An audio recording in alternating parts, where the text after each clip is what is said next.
साथीहरू, आज म हजुरहरूलाई मेरो जीवनको वास्तविक यौन कथा सुनाउँदैछु। भिडियोलाई अन्तिमसम्म सुन्दै जानुहोला, एकदमै रोमान्टिक छ। भिडियो हेर्नु अघि मेरो एउटा बिन्ती छ, यदि हाम्रो च्यानलमा नयाँ हुनुहुन्छ भने कृपया हाम्रो च्यानल सब्स्क्राइब गरिदिनुहोला। साथीहरू, मेरो नाम सलिना थापा हो। मेरो घर दानप हो। म अहिले 32 वर्षको भए। मेरो बिहे भएको 5 वर्ष भयो।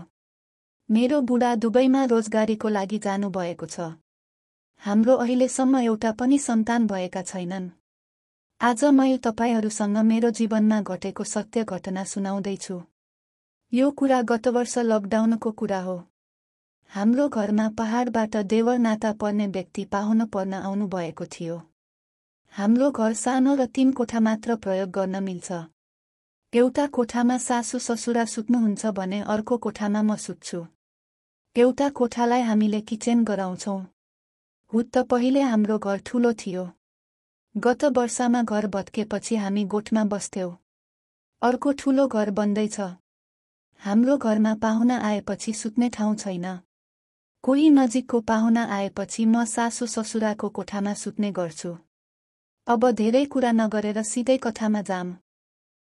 जग्गा किन्नका लागि भनेर पहाडबाट देवर नाता पर्ने व्यक्ति हाम्रो घर आउनु भएको थियो।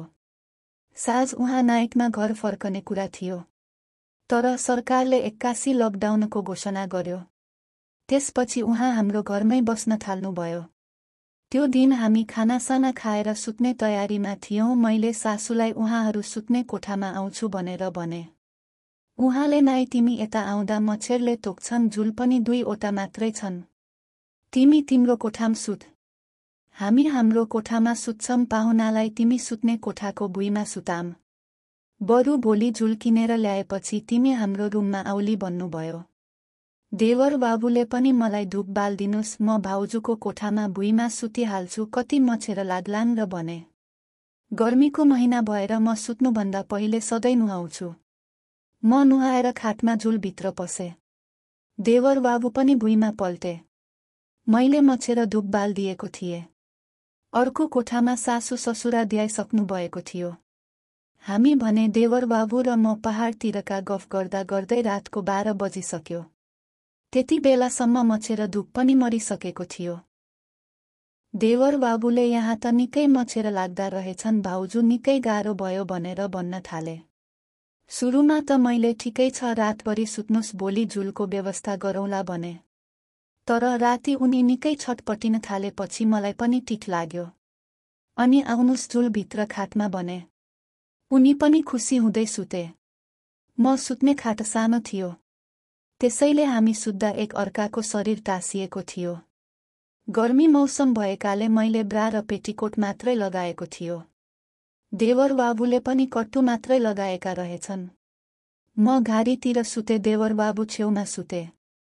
उनी मतिर फर्केका थिए भने म भने अलि लाजले भित्तातिर फर्केको थिए। देवर बाबु अलि बोका रहेछन् कि क्या हो। मेरो शरीरसँग टाँसिएर सुत्दा उनको हतियार पुरै उठेको थियो।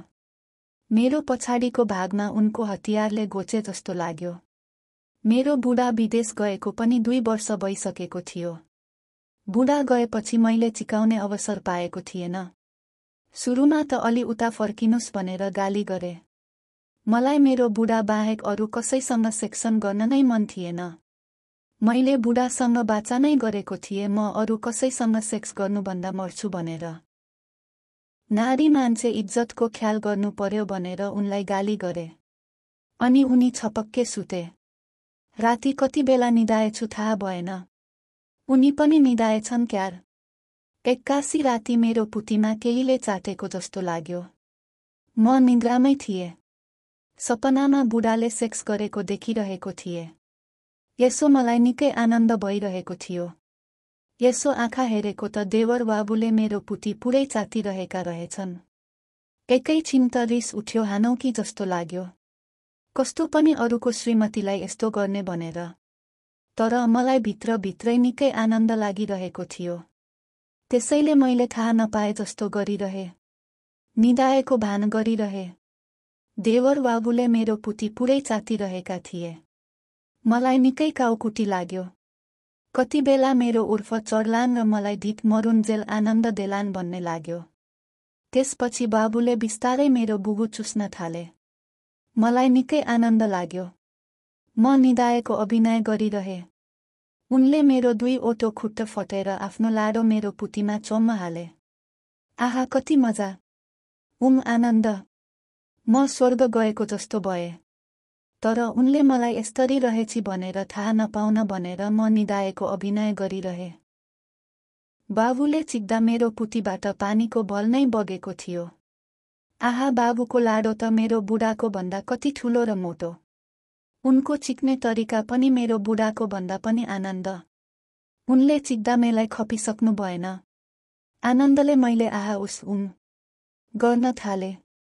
मेरो आनन्दको चित्कार सुनेर हो कि देवर बाबु झन् जासिए। उफ्फी उफ्फी मेरो पुतीमा लाडो घोस्न थाले। मलाई पनि आनन्द भयो। कतैबाट शङ्का पनि नहुने थाहा पनि नहुने। यस्तो आनन्दको लाडो चाख्न पाएपछि कसले नचाखोस् पनि।